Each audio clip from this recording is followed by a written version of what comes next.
Water covers 70% of our planet.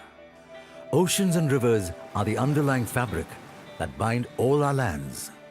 They are our conveyor belts, connecting civilizations and charting the course of human progress.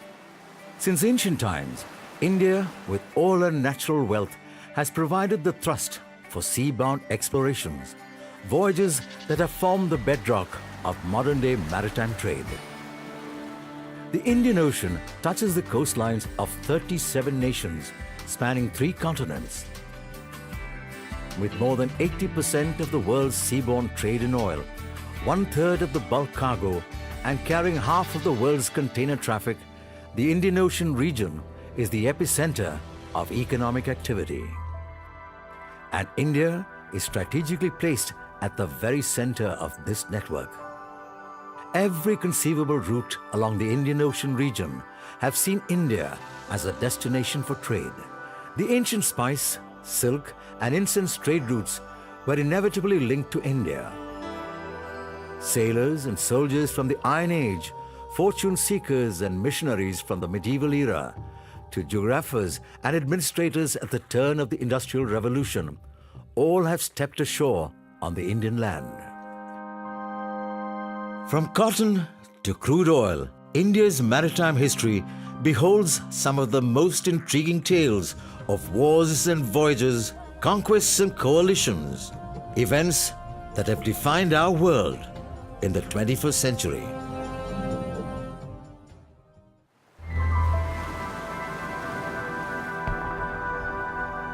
The Indian Ocean has a much longer antiquity of sustained seafaring compared to Atlantic and Pacific Oceans, the beginnings of which go back over 5,000 years to the earliest civilizations of mankind, the Mesopotamian and the Indus Valley.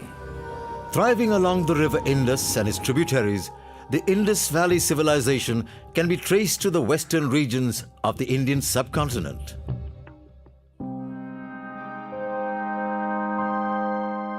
During its mature period, the Indic people harvested knowledge of river science and navigation. The world's first tidal dock at Lothal stands testimony to that. Built around 2500 BC, Lothal's well-reserved anchorage was located away from the main current to avoid deposition of silt. Harappa, Mohenjo-daro, Lothal, Srukotada, Dholavira, Rakhigadi, all these sites are located on trade routes wherein the urban centers have flourished. So the local people supplied things to them, and from there they could export it to various areas. Lothal, for example, if you look at it, the granary is very near to the dock. So when things were brought from the dock, they could be easily, you can say, transferred to the granary, which is something very interesting.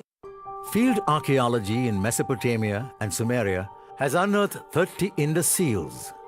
These were used as stamps to mark trading merchandise and point to signs of coastal sea trade between the city of Ur of Chaldees and the Gulf of Kambat.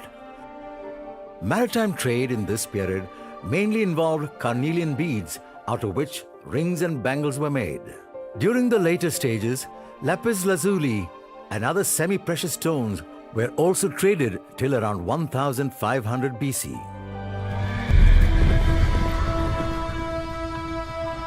The next phase in India's trade history began when a young king's army swept across the lands of Western Asia, defeating Persians at battles. As he turned his attention towards India, he would meet the army of a formidable opponent and a new, even larger foe, the elephant. Fought in 326 BC along the river Jhelum, one of the major tributaries of the Indus, the Battle of Hydaspes was fought between Alexander and King Porus. Alexander won. The trade between India and the European continent multiplied. And cotton was at the center of commerce for more than 3,000 years, well into the 20th century. Of Indian cotton, Herodotus wrote that there are trees growing wild which produce a kind of wool better than sheep's wool in beauty and quality. Strabo, Another Greek historian mentioned the vividness of Indian fabrics adorned with precious stones and made of fine muslin. The trade of cotton cloth from India between 350 and 100 BC laid down well-defined land routes connecting the Hellenistic kingdoms of Central Asia and the kingdoms of the Gangetic Plains in India. The most clear written reference to trade in the Mauryan period is indicated in the Arthashastra, a treatise authored by Chanakya. A chapter in it elucidates the responsibilities of a Navadyaksha, or superintendent of shipping.